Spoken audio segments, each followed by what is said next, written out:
Well, half a day, everyone. Welcome to our FB Live Grief Talk. I'm joined here today with our advanced grief recovery specialist and our founder here in Guam, Darlene Garcia. Hey, everybody. We also have with us a very, very special person in Grief Recovery Guam's life, who we have come to be so very, very close to, and someone we deeply admire for his courage and his story, which I think will touch many of you who watch this today. Leroy Leon Guerrero, welcome. Good morning, everybody. Thank you. Thank you very much for having me here. So you two have a very unique story about how you came to be linked together. Could you share that with us? Those of you that know who I am, you know that I became a widow in July of 2015. And Frank got into a motorcycle accident. And on that day, Leroy happens to be one of the first responders, but we didn't connect right away. So I will let Leroy tell the rest of the story because there's so much more to it than him being a first responder for Frank when he died. Good morning, everybody. So on that day of July 2015, I just happened to be on my way to work. And on my way to work, I happened to come upon a motorcycle accident, First Hawaiian Bank in Mighty. Of course, I got down, and when I got down, I did see Frank. Frank was on the road, together with some other bystanders, and first responders were there trying to help stabilize Frank until he could get transported. That morning was unusual in a way because not only was I trying to help stabilize Frank, but I just happened to look across the street and I noticed an Air Force personnel helping directing traffic, and right behind him was a power pole that later became Frank's memorial. I've seen that power pole many days for the next 4 years. And then unfortunately on October 14th of 2019, my son Leroy Jr. died from a motorcycle accident exact same spot.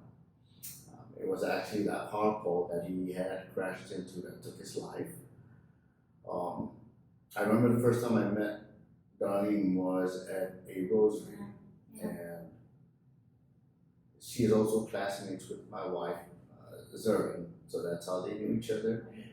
And I was introduced to Darlene as one of the first responders. Yeah. And that was the first time we connected. That's the last time we connected until November during the grief talk. Yes. We were one of the many people in the audience, and I remember listening to her, and I wanted so much to tell her that, Darlene, I'm here. Yeah. And it wasn't until afterwards that I introduced myself, and when she heard my name, she already knew. And she was even wondering why my wife was there until she found out. She realized it was because of our son, Leroy Jr. So Leroy, what compelled you to come to the grief talk? I needed to. I'm not gonna lie. I needed help. I was currently under therapy, but I needed the grief talk because I needed to know that I am not the only one. I am not the only one that's going through a loss, and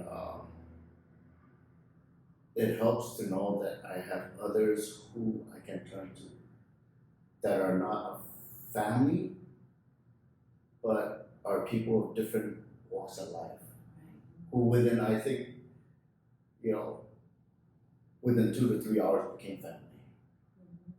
I was able to open up, and it helped me to better understand that there's nothing to be ashamed of. There's nothing to hold back. And we need to express what we think may be our downfall, but we have to turn it to make it positive. That is basically one of the main reasons I needed to come to Grief Talk. It's been nothing but uplifting, honestly. I still get emotional, That's okay. Yeah. So when you did the grief talk, and then you decided to do Darlene's 2-day workshop, you mentioned earlier, when we were talking about how you didn't know what to expect when you got to the front doors. How did that change from your emotions and everything that you were feeling, all the grief you were feeling from this loss of your son, and then going through this workshop? How it transformed the way you saw things afterwards? Yes, I mean, yes. Parking, turning off the ignition in your vehicle, and coming to the door was challenging because, like I said, I didn't know what to expect. I didn't know how to feel. It's gonna be a bunch of strangers. Am I gonna have to open up in front of everybody? So that was a little nerve-wracking. Came in, so Darlene took my seat, tried to get comfortable. But after first 2 or 3 hours, even by lunchtime, I was able to sit with others and express my loss. And coming out of there, and it was a totally different feeling.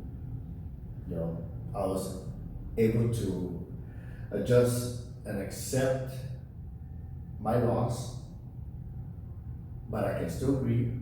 Don't get me wrong, I can still cry, but at least I know how to bring it out and to make it a healthy environment for myself and your loved ones. yes, my loved ones down to my grandchildren. So it's an uplifting experience, and I would do it all over again. You know. And I think for me, you know, it was such an honor to have Leroy in my workshop because, you know, like I mentioned to you, I've always wondered who these men were that responded to Frank. Like, I only met one, Brandon Santos, because he came to my kids and I about a month after Frank died to explain to us, you know, what he saw and everything. But I knew that there was others, and I met Leroy at a very dark time in my life. So even though I knew and was introduced to him as a first responder, I wasn't processing all of that in that moment. I just knew he was there. But after I started to go through my healing journey, I wanted to meet these guys again. And I didn't really know how to get a hold of Zara because she's not on social media like she used to be. And so I didn't know how to get a hold of Leroy. Then I knew that there was also another police officer, right, that had responded. Never met him yet. But it's such an honor and my way of giving back because they saw my husband in those final moments of him actually taking his last breaths, right? I didn't see that. By the time I got to him, he was already gone. And so to be able to thank these guys, but also my heart is heavy when I think about what they saw, like what you saw. I didn't see that. I was spared from seeing my husband in that traumatic state. And so I was spared from that. But for you guys, in knowing grief recovery, I realized that trauma of seeing Frank laying on the ground or even seeing the accident happen is traumatic in itself. And Brandon saw this entire thing happening. That's grief in itself, right? So to be able to get back to these guys, to share with them the grief recovery methods so that they can heal from that and all of the losses in their life, that is a huge honor for me. And it's, you know, it's gratitude for me too, to be able to do that for you, especially because we had to meet in such painful, heartbreaking circumstances again. Yes. Right? Darlene, that begs the question also because you're a police officer, 28 years in the department, military, and you're a soldier. And so you're not that typical person that's gonna come forward and say, I need help with my grief. How were you feeling at the time that you were compelled to say, I've seen all this trauma in both my careers, and now I need to deal with this now? That night my son died, I wasn't spared from not seeing. He wasn't. I wasn't spared. No, So I wasn't. you saw there, you were at the scene. Yes, I was with my wife, Sarah, and my daughters, and we leave, and we got the call from my other son, Gavin, who happened to be at the scene because my son actually crashed and died right in front of his apartment complex. So When I got there, 28 years responding to fatalities as a police officer. And I mentioned this before, we learn to block out the personal side of it because we have a job to do, Yes. you know, as first responders. But ladies and gentlemen, that night, I came there as a father. Yeah. I mean, it's, not only did I come there to see that my son had crashed, is that I came there to see my son Gavin, to see two sisters from my late son Leroy from the mom's side there, and his fiance, all there crying, and then me see my son in the ambulance, you know, just, you know, first responders trying hard to bring him back and give him CPR. It's something you would never be prepared to do. And though I'm a police officer of 28 years, you know, former Army soldier, now on Air Force, you know, Reserve Master Sergeant, been to SWAT, you know, I've been, you know, everything you would think that I would be able to block it out and drive on, but I can't. Not as a father, not as a human being, and that's why I'm letting everybody know is that do not take it upon yourself to grieve by holding it in, by blocking it out, by the myths. Stay away from the myths of how you think you'll be able to survive, because I'm 54 years old, ladies and gentlemen. I lost a son. I don't want anybody to go through it, though it will happen to someone else down the line. Don't be afraid. Don't be afraid to let your emotions out. You know, the grief recovery method is here. I mean, I went through the 2-day session, and it is powerful. It's powerful. It's intense. But I can guarantee you're gonna come out with a better understanding that you are not alone. And that's why I needed to come up, because I had to face this reality as a human being, not as a police officer, but as a father and a grandfather. You know, it's and I think, ma'am, the misconception of those others, sometimes they forget that you're not the only one, but we have family that we gotta take care of. We have kids who are going through the same thing. Absolutely. We have grandchildren who are going through the same thing. Friends and family. And a smile on our face, laughter does not take away the fact that we are still trying to process and trying to heal. You know, I think that's, and I think as an employee, I ask that our employers, whether it's private sectors, whether it's government, whether it's federal, I think we need to better understand a person who is grieving, and not to take it lightly, not to come to conclusions of what you think that person is actually going through. Because that is a big mistake, that you never underestimate why a person is grieving, or think that how they should feel, because it's not a good thing. But thank you for everything that that has done for me and for many others, and I'm pretty sure it's gonna help tons of people down the line in the future. Leroy, someone is gonna watch this, and they're gonna watch your emotions, they're gonna hear your words. They may still be on the fence about reaching out for help.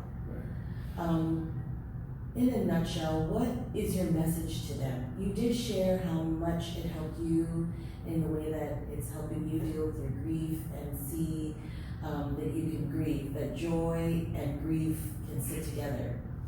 But there's someone there who's still on the fence, somebody who's still wondering, is this right for me? Is this something that's really going to help me? What's your message to them? My message to everyone is that understand that grieving is not only because of the loss of a loved one, whether it's death, something traumatic. It could be everything and anything. Yes, I was hesitant. I won't lie to you. Very normal. That's natural, yes. Yeah, it's, you can't lose. You will not lose with me telling you this. Is that to reach out to Grief Recovery Method. Thank you.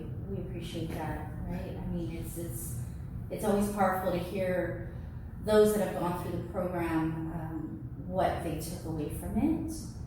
Because you and I, as grief recovery specialists, can talk about it, and we're so passionate about it. And even though we live and breathe it, it's those that really truly come to us because they need help, like Leroy, and then come out with such a different perspective. To be able to tell everyone else that this stuff works. It really does. It's one of those things, it's like Leroy said, you can't lose. Grief recovery specialists have to go through the program themselves because overcoming your own grief is tantamount to helping others through their grief. Right? Can't pour from an empty cup. That's I've right. said that last night.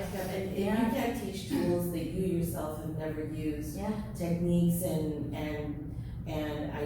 ideas about what grief is and what grief isn't. Right.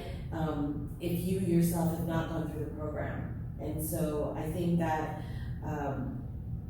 that in addition to it being an evidence-based program really strengthens that that credibility that Right. this is a program that works. Right. Yes. For sure. Yeah. And please, men, I know you're out there, all right? I'm a living proof that, man, it's okay to be sensitive. It's okay to cry. It's okay to be emotional. Don't put that wall and say that, no, I'm tough. I'll deal with it. No. Leroy, thank you so much. I've heard your story so many times. I never tire of hearing Right. it. It's always it's heartbreak, every time we hear the story, but also the healing is what is so inspiring and powerful. uplifting and powerful. It is. Yeah. It. And thank you. I appreciate it, and thank you everybody for hearing me. I may repeat things a lot, It's okay. but That's okay. it helps.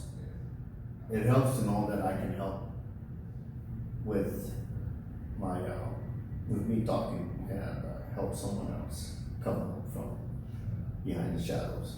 Yes, and that is exactly why we think that these kinds of talks are important, grief talks are important. These kinds of story sharing for those who have gone through the program is so important because you never know who's out there. You never know who's there. They see us in the community. They hear Darlene on the radio. They see her on TV. They see any one of us, Michelle, Bernice, Auntie Bobby, and they're still contemplating. They're on the fence. They see the doors open and that it's bright on the other side, but they're still wondering if they should walk through that door.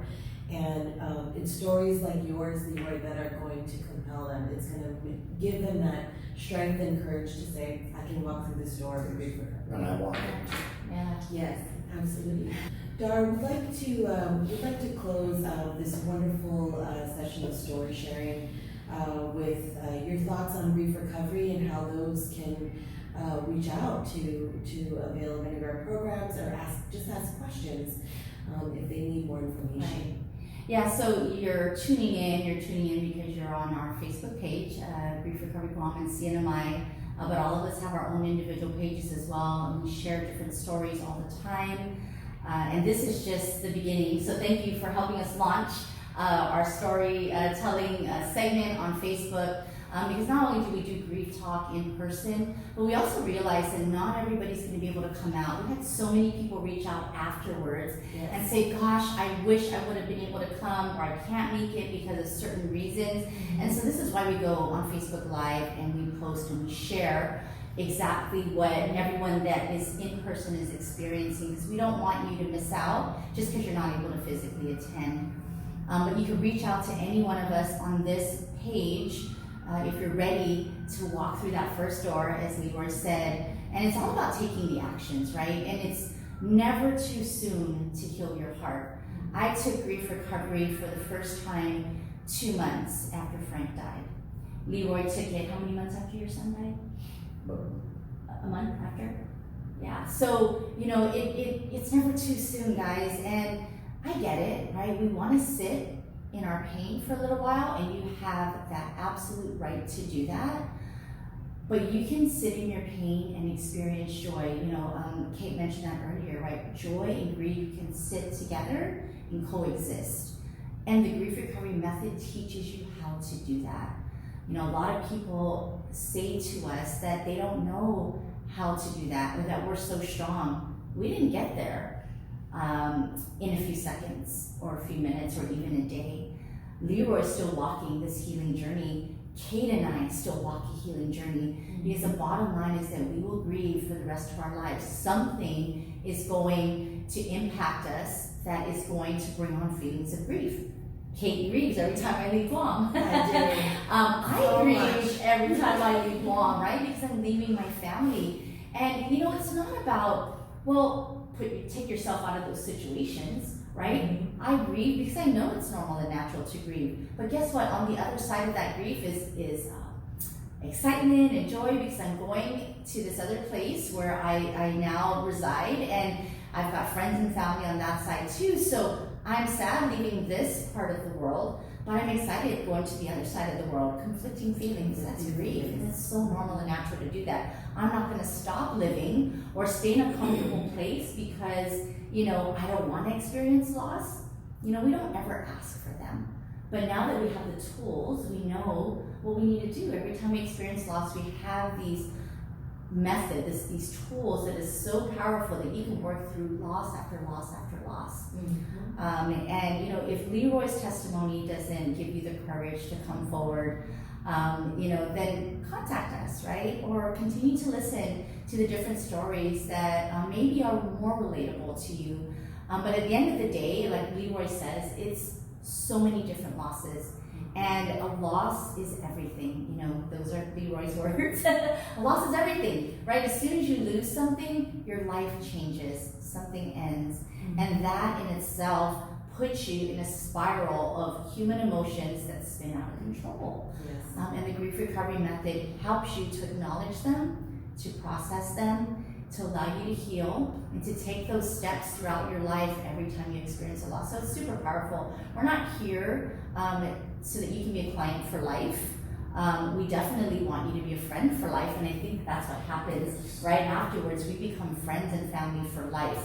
That's what we want to be. We want you to be a lifer on that side, not to be a lifer of dependency on us, because every time you have a problem, I need to call Kate, or I need to call Darlene, or I need to call Michelle, or I need to call a grief recovery specialist. No, we are going to give you these tools that you are going to learn through a guided method that we're going to teach you, and then you're going to be able to use that every moment of your life that you need to. It's very empowering. Right. You definitely can call us whenever you want to. We always want to hear back from people and, let us know how they're doing in life, or if they're struggling again with maybe a deep loss and they want to call us and allow us to give them that, okay, tell me again, how do I do this? We don't mind doing that as well. But you never have to see us like that if you don't want to. At the end of the day, we've given you the tools, you're going to learn them, and you're going to walk away and be such a different person because of this, right?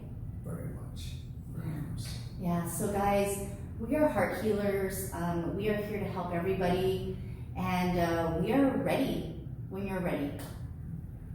Yeah. So very, very well said.